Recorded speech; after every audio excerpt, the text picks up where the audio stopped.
Next heading, causes, cause and result of First World War. So வந்து first world வாருக்கான காரணங்கள் என்னெல்லாம், next வந்து அதனுடைய கோஸ், இந்த போரினுடைய போக்கு, அடுத்தது அதனுடைய ரிசல்ட்ஸ், விளைவுகள் என்ன. First one, European alliances and counter alliances.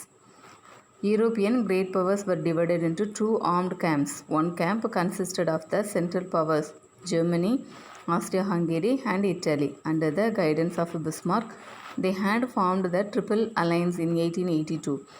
The understanding was that Germany and Austria would help each other. The other camp consisted of France and Russia.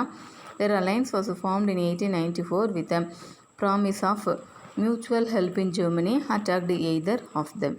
So European powers வந்து இரண்டு பிரிவுகளாக ஐரோப்பிய நாடுகள் தங்களுடைய அணி சேர்க்கிறதுல வல்ல முனைப்போடு இருந்தாங்க. இதில் நம்ம பார்த்தோம்னு சொன்னால் ஃபஸ்ட்டு வந்து ஜெர்மனி, ஆஸ்திரியா, ஹங்கேரி, இத்தாலி இவங்க வந்து முதல் மைய நாடுகளாக காணப்பட்டாங்க. இவங்களோட யாருடைய கைடன்ஸ் இவங்களுக்கு இருந்தது அப்படின்னு சொன்னால் பிஸ்மார்க். அப்புறம் 1882 இவங்க தங்களுக்குள்ள மூவர் உடன்படிக்கை, ட்ரிபிள் அலையன்ஸ் அவங்க வந்து பண்ணி கொண்டாங்க. மூவர் உடன்படிக்கை அவங்க வந்து செஞ்சு கொண்டாங்க.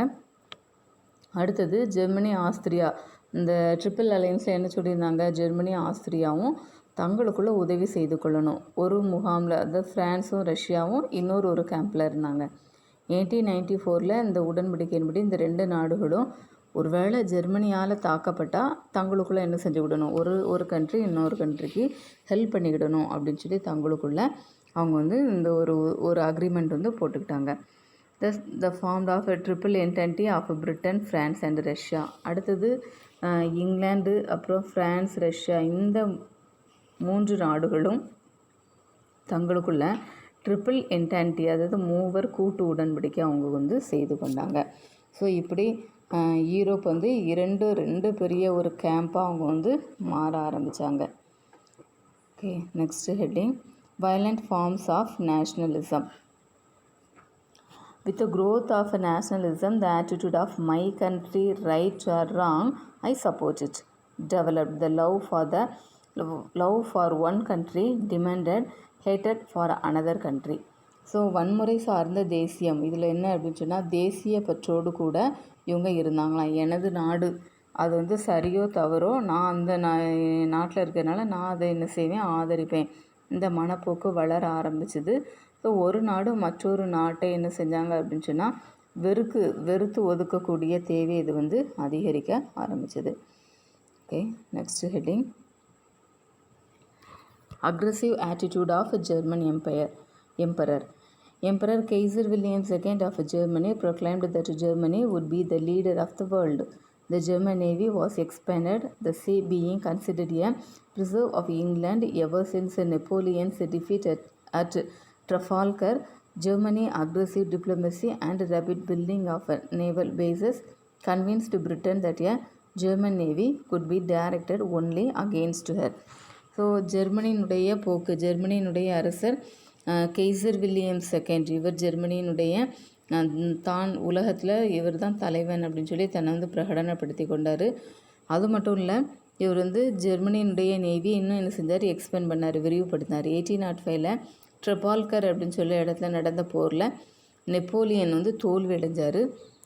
அந்த தோல்வியை தொடர்ந்து இங்கிலாந்து வந்து தனக்குன்னு சொல்லி தனி உரிமையாக அது வந்து கருதப்பட்டு வந்தது. இதனால் ஜெர்மனி என்ன செஞ்சது அப்படின்னு சொன்னால் அந்த ஆக்கிரமிப்பு விஷயங்களில் வெறும் அரசியல் தன்மையையும் விவேகத்தையும் இவங்க வந்து செய்ய ஆரம்பித்தாங்க. ஸோ இந்த கெய்சர் வில்லியம் செகண்ட் எடுத்துக்கிட்டோம் அப்படின்னு சொன்னால் தான் உலகத்திலேயே மிக பெரிய ஒரு தலைவன் அப்படின்னு சொல்லி சொன்னார். இது ஃபஸ்ட்டு வேர்ல்டு வாருக்கு இது ஒரு காரணமாக இருந்தது. Next heading, hostility of France towards Germany. France and Germany were older rivals. Bitter memories of a defeat of 1871 and loss of Alsace and Lorraine to Germany rankled in the minds of French. German interference in Morocco added to the bitterness. So France, Germany இவங்களுக்குள்ளே இருந்த ஒரு பகை, ஃப்ரான்ஸும் ஜெர்மனியும் பழைய பகைவர்களாக மாற ஆரம்பித்தாங்க. 1871 இந்த ரெண்டு கண்ட்ரியும் தோற்கடிக்கப்பட்ட பிறகு 1871 ஜெர்மனியால் தோற்கடிக்கப்பட்ட இந்த ஃப்ரான்ஸ் வந்து அல்சேஸ் லோரைன் அப்படின்னு சொல்லக்கூடிய இந்த 2 பகுதிகளையும் இழந்துட்டாங்க. அந்த 2 யார்கிட்ட இருந்தது? ஜெர்மனிகிட்ட இருந்தது. ஸோ இது குறித்ததான ஒரு கசப்பான நினைவுகள் ஃப்ரெஞ்சு மக்கள் வந்து ஜெர்மனி மேலே என்ன செஞ்சாங்க? கொண்டிருந்தாங்க. ஸோ இது இந்த வேர்ல்டு வாருக்கு இது ஒரு காரணமாக ஒரு காசஸாக காணப்பட்டது. Next heading the Balkans war.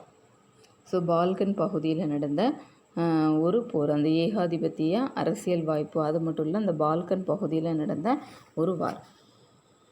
Taking advantage of the political and economic instability of the Turkish Empire from the second half of 18th century, Greeks followed by others began to cede one after another from the Turkish control. Macedonia had a mixed population. There were rivalries among Greece, Serbia, Bulgaria, and later Montenegro for the control of it. In March 1912, they formed the Balkan League. So 18th செஞ்சுரியிலும் பிற்பகுதியில் துருக்கியில் ஒரு உறுதியற்ற ஒரு அரசியல் பொருளாதார சாதக நிலை வந்து அங்கே காணப்பட்டது. கிரீஸ், அதை தொடர்ந்து மற்ற எல்லா நாடுகளும் இந்த கிரீக் பகுதியில் இருந்து, அதாவது இந்த துருக்கி டர்க்கிஷ்லேருந்து தங்களை என்ன செஞ்சுக்கிட்டாங்க? அந்த கட்டுப்பாட்டில் இருந்து விடுவித்து கொண்டு தங்களை ஒரு சுதந்திர நாடாக மாற்ற ஆரம்பித்தாங்க. ஆனால் மாசிடோனியாவில் பல இனங்களை சேர்ந்த மக்கள் வந்து காணப்பட்டாங்க.